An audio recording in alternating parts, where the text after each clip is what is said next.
Face you? Yeah, no, you can like go back and forth. All right. You can bounce it. This is AJ Camacho with MMA Latest News. I'm here with champion Tonya Evinger. Obviously, the belt wasn't on the line today, but that didn't stop you from having such a dominating performance. Your wrestling was a huge factor in this fight. Was that the plan from the get-go, knowing her K1 and kickboxing background? I think that I'm never really impressed with anybody's stand-up. I don't think that it has to do with the experience they have. It just all has to do with how hard they hit.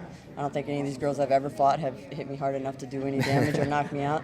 So I'm not really afraid to stand up, but I just think it's my background. If I get a little nervous or if something gets mixed up in the fight, I just go back to what I know. So which is the wrestling. Yeah. So is that what happens when And I've been beating people up on the ground, man. I've been doing a lot of damage on the ground, and I tell myself, should I go and just beat the shit out of them on the ground, or should I just beat them up where they're comfortable? And there was that great moment where she tried to hip over for the armbar, but you had the leverage in terms of where your hip placement was. Did that kind of freak you out a little bit when she floated like that, or were you just like? No, I mean, I was controlling her coming over, not it's like she was trying to stay down. I was trying to pull her over, but we were just caught up against the cage, and I knew it was a bad position either way. She had her hands clasped. She didn't want to give up that arm, so she gave up the arm, and then I got the arm bar, or she held it, and I just continued to try to beat her wherever I could beat her, So. How deep into that beating did you feel her, like, kind of go into shell mode? Totally. I felt first round when I was going knee on belly, I could hear her, like, crying almost, like a whimper, like, seriously. And I was like, this girl does not want to fight me anymore. I'm not saying that she ain't tough or anything, but I just know that when you're getting your body beat on like that, or you're getting your face beat on and elbows like that, and I think a lot of these girls just don't know where my shit's coming from. I throw elbows from all different places, and I really heard that, and I was like, this girl's gonna give up. There was a point in there where she didn't know whether or not to turn in or away, and you were just hovering over her, just laying down damage. It was a great fight. I had a hard time getting my hands out. She kept holding my hand, and I was like, couldn't get anything to punch her, but I knew it was just a matter of time. She was already done. She didn't like the damage at all. She didn't like to get punched, and that shows the difference of fighter. A lot of people I can go in and hit mitts all day and look great,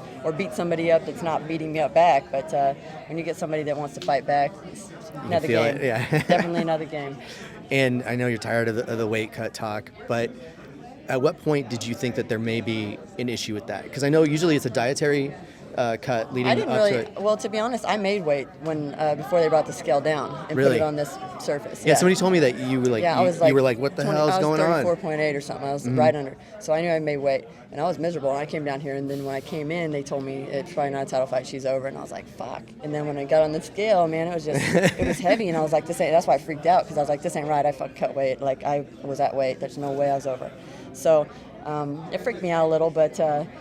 Teach me a lesson, I guess, because that was a little scary. Yeah, they want to strip my title and stuff. I was like, no. Yeah, because I think when you knew that she was going to miss weight, and you were like, oh, I'm a little bit over too, and then you started. I wasn't though. I thought it was right on. You thought you were right on, but I mean, after they weighed you, you're like, oh. Well, then they said it was you both were over to wash. But I think there was a moment where you sipped water because you thought, okay, well, it's not title, and then they threatened to. Yeah, they started to take that. I had to go cut that weight. Did that seem fair at all that you would still have to cut and Penny wouldn't? I didn't understand it, but I wish I would have known that before, but rules are rules. So, I mean, even if they would have told me before that, and I would have been like, fuck that, I don't care. Fuck that title. Fuck everything. I'm not going to make weight. Weight cut sucks. So, and once you start losing that water, your head starts going crazy.